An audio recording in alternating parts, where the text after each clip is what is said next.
Everyone, আসসালামু আলাইকুম। প্রতিদিন তো আপনাদের সাথে আমার রান্নার ব্লগ ভিডিও শেয়ার করি। আজকে আমার ননদ আর যা কি রান্না করছে সেটাই আপনাদের সাথে শেয়ার করব। এটা ছিল আঙ্গির পুঁই শাক দিয়ে আর কি মাছ দিয়ে রান্না করা হবে, তেলাপিয়া মাছ দিয়ে। আর এই পাশে আমার যা রান্না করবে হচ্ছে ডাল রান্না করবে, ঢেঁড়স ভাজি। সে হচ্ছে সবসময় গ্যাসে রান্না করে, তার রান্না করতে করতে গ্যাস শেষ হয়ে গেছে, তাই অবশেষে তাকে চুলায় আসতে হয়েছে। আর এই পাশে আপু হচ্ছে আমাদের আঙ্গির পুঁই শাক দিয়ে আর হচ্ছে তেলাপিয়া মাছ দিয়ে রান্না করবে, আর পাঙ্গাস মাছ ভুনা করবে। পাঙ্গাস মাছ কে কে খেতে পছন্দ করেন? আমরা কিন্তু তেমন একটা পছন্দ করি না, বাড়ির বাচ্চারা পছন্দ করে, এই জন্যই আনা হয় মাঝে মাঝে। তারা একটানাও খেতে পছন্দ করে না, মাঝে মাঝেই পছন্দ করে।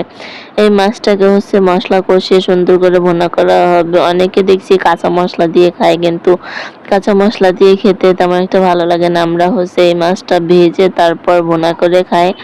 পাশে ভাবি হচ্ছে ঢেঁড়স ভাজি করে নিচ্ছিল। এই যে ঢেঁড়সের কালারটা দেখুন কত সুন্দর, তার ভাজিও কিন্তু অনেক সুন্দর হয়েছিল। মানে কালারটা, আর কালার ভালো হলে খেতে তো ভালোই লাগে। এখানে ছিল পুঁই শাকের তরকারিটা, প্রথমে শাকটা কষিয়ে তারপর হচ্ছে মাছ দিয়ে জাল দিয়ে নিচ্ছে। আর আমার পাকনা বুড়িটা ছিল ওই দিন জন্মদিন, আমাকে বলছে বলো উইশ করো উইশ করো। আর পরে তাকে আমি উইশ করলাম। উইশ তো আমি রাত 12টায় করেছি, কিন্তু সে হচ্ছে আমাকে বলতেছে আমাকে উইশ করো। সে নিজের উইশ নিজে ডাইকে ডাইকে নিচ্ছে সবার থেকে।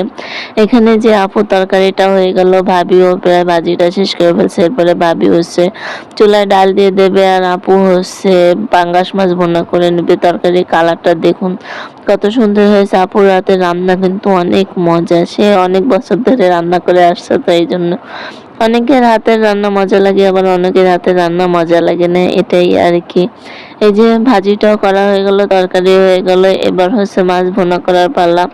এরপর আপু হচ্ছে মাছ না ভেজেই হচ্ছে মশলাটা আগে দিয়ে দিয়েছিল। রান্না করতে গেলে মাঝে মাঝে কিন্তু এরকম ভুল আমার নিজেরও হয়ে থাকে, পরে কড়াই চেঞ্জ করে আবার পরে সেই জিনিসটা করে নিয়ে থাকি।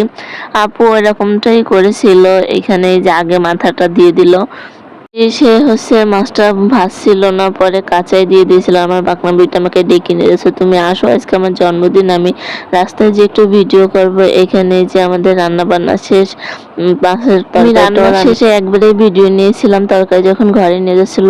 তো আজকের মতো ভিডিওটা এই পর্যন্ত শেষ করছি। আল্লাহ হাফেজ।